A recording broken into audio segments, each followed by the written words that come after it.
Hey guys, got a 2022 plate BMW iX3 here. Just going to show you how to check when the service is next due.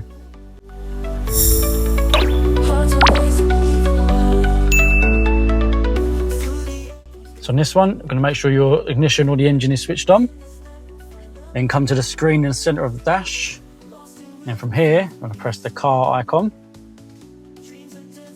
Then go to vehicle status. Then when these three are there, I'm just going to go to service requirements on the right hand side. Then from here, it's going to tell you the brake fluid, your vehicle check and vehicle inspection. So this one will be the 3rd, so March 2026.